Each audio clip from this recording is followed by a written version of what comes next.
हाँ जी, सभी को नमस्ते जी। मैं सत्य प्रकाश वैदिक इंग्लिश क्लासेस के यूट्यूब चैनल पर आप सभी का बहुत बहुत स्वागत करता हूँ। उम्मीद है कि आप सभी अच्छे होंगे और मैं भी अच्छा ही हूँ। और आप लोग दशहरे की तैयारियों में इस समय काफ़ी व्यस्त होंगे, मैं जानता हूँ। लेकिन फिर भी मैं आप लोगों का थोड़ा सा समय लेने वाला हूँ, ठीक है जी। तो उम्मीद है कि आप लोग माइंड नहीं करेंगे। बात ये है कि आज से लगभग 5,500 साल पहले श्री कृष्ण जी का समय था और उनसे भी लाखों साल पहले श्री रामचंद्र जी का समय था। श्री रामचंद्र जी से भी पहले महर्षि मनु का समय था और महर्षि मनु से भी पहले इस आर्यावर्त में, इस भारत भूमि पर 4 ऋषि आए थे। ऋषि आदित्य, अंगिरा, अग्नि और पवन। इन 4 ऋषियों ने यहाँ के लोगों को ज्ञान दिया, वेदों का ज्ञान दिया और फिर वेदों के उस ज्ञान को महर्षि मनु जी ने आगे बढ़ाया। फिर उनके इस ज्ञान को श्री रामचंद्र जी के समय में भी जो भी ऋषि महर्षि आए उन्होंने इन सारे ज्ञान को आगे बढ़ाया। आगे ये पढ़ते पढ़ाते रहने की परंपरा रही।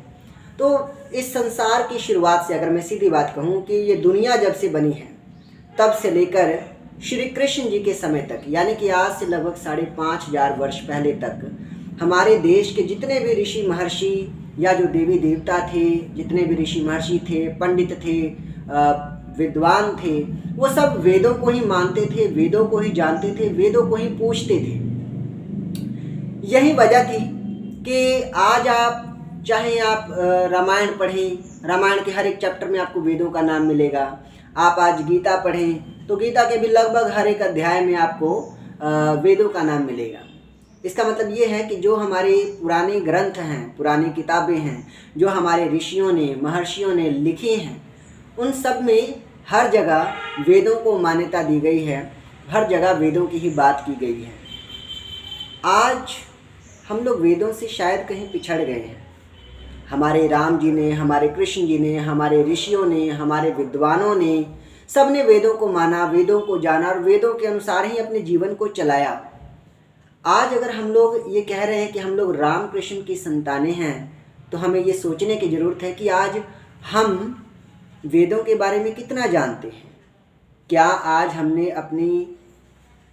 अपने शहर के किसी भी सड़क, किसी भी चौराहे पर, किसी भी गली के नुक्कड़ पे कोई ऐसा पोस्टर या कोई ऐसा बैनर देखा जहाँ पर लिखा हो कि यहाँ पर वैदिक मंत्रों का पाठ किया जाएगा, वेद मंत्रों का पाठ किया जाएगा या वेदों के बारे में बताया जाएगा?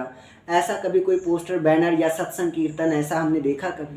कभी आस्था चैनल पे आपने किसी ऐसे बाबा को देखा जिन्होंने वेदों के ऊपर प्रवचन किया हो या वेदों के बारे में लोगों को बताने का प्रयास किया हो, जो कि भगवान श्री राम की और भगवान श्री कृष्ण की वास्तविक संस्कृति को रिप्रेजेंट करते हैं?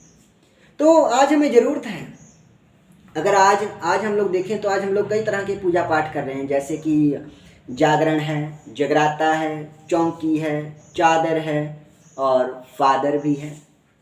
तो आज हम लोग बहुत तरह के पूजा पाठ कर रहे हैं जिससे हमारे दिल को शांति मिलती है, हमारे मन को शांति मिलती है। लेकिन शांति मिल जाने के बाद अगर हम लोग 2 मिनट शांति से बैठकर ये सोचें कि ये जो इतने सारे जो पूजा पाठ हमने किए, चाहे जागरण था, जगराता था, चाहे जो भी था, जो कुछ भी हमने किया आज धर्म के नाम पर, क्या हमारे श्री रामचंद्र जी भी वो किया करते थे? क्या हमारे भारत के ऋषि भी वो किया करते थे? क्या श्री रामचंद्र जी भी जागरण या जगराता वगैरह करवाते थे? या हमारे देश के ऋषियों ने कभी ऐसा कीर्तन किया हो या ऐसा कुछ किया हो जैसा आज हम लोग करते हैं?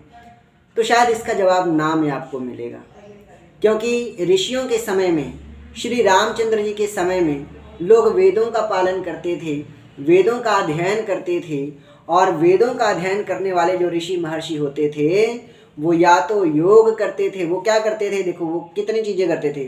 वो योग करते थे, वो यज्ञ करते थे, वो वेदाध्ययन करते थे और वो स्वाध्याय किया करते थे और हाँ, संध्या भी किया करते थे। तो ये चीज़ें किया करते थे। अब अगर आप आराम से अपने घर में बैठकर जो थोड़ा सा 2 मिनट का समय निकालकर इस बात को सोचें कि क्या संध्या, वेदाध्ययन, योग, यज्ञ और ये जो स्वाध्याय है, क्या इनमें से कोई भी एक चीज़ हम लोग कर रहे हैं आज? या हमारे आसपास कभी किसी पंडित जी ने, या कभी किसी आए हुए बाबा ने हमें इन सभी चीज़ों के बारे में बताया या हमें समझाया? कभी कोई ऐसा बाबा हमारे पास आया हो, कभी कोई ऐसे पंडित जी हमारे घर आए हों जिन्होंने वेदों का पाठ किया हो या वेद मंत्रों के उच्चारण के द्वारा वेदों के बारे में बताने का हमें प्रयास किया हो? क्योंकि हमारी वास्तविक संस्कृति तो वैदिक संस्कृति है।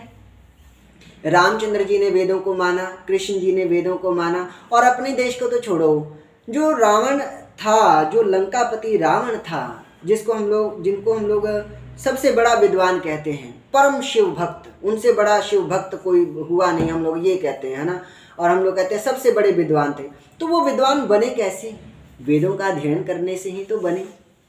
तो जिन वेदों का पाठ करके हमारा देश विश्व का गुरु बना, जिन वेदों का पाठ करके हमारे राम कृष्ण जी ने इस संसार को धर्म मार्ग पर चलना सिखाया, जिन वेदों का पाठ करके हमारे देश के ऋषियों ने इस देश को विश्व का गुरु बनाया, उन वेदों को आज हमने कहाँ छोड़ दिया? आज वो वेद कहाँ हैं, किस हाल में हैं? आज हमने उन्हें खोलकर क्यों नहीं देखा?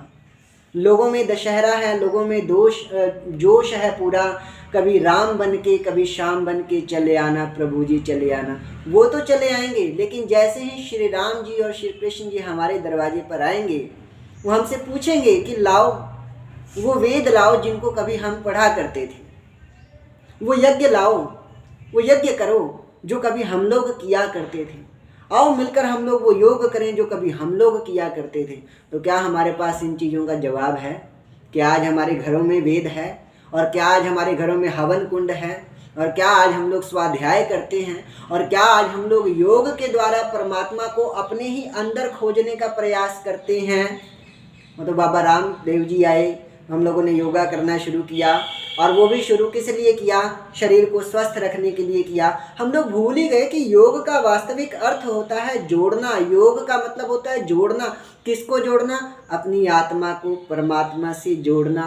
तो आत्मा को परमात्मा से जोड़ने का ही नाम होता था योग। हमारे लिए योग की आज डेफिनेशन ही कुछ और है कि जी हमारे हेल्थ बनानी है, फिटनेस बनाना है, इसलिए हमने योग करना है। देखा जाए तो आज वो मर्यादाएं, वो संस्कृति, वो सभ्यता, वो सदाचार, वो व्यवहार जो कभी श्री राम और श्री कृष्ण के समय में था इस आर्यावर्त में, उसकी आज भारी मात्रा में कमी होगी। आज हमारे पास मंदिरों की कोई कमी नहीं, आज हमारे पास बाबाओं की कोई कमी नहीं है, लेकिन उस व्यवहार की और उस संस्कार की भारी मात्रा में कमी हो गई है। और कमी होने के कारण ही आज हमारे देश में हम लोग सुरक्षित महसूस नहीं करते।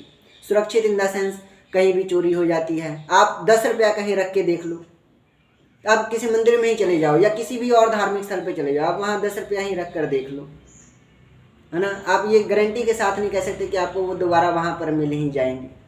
मतलब इतना पाखंड और इतना अंधविश्वास बढ़ रहा है और इतना पाखंड फैला हुआ है, अंधविश्वास फैला हुआ है लोगों में। पता नहीं धर्म को हमने कहाँ से कहाँ हम लोग ले गए। मैंने बात की थी महर्षि मनु की।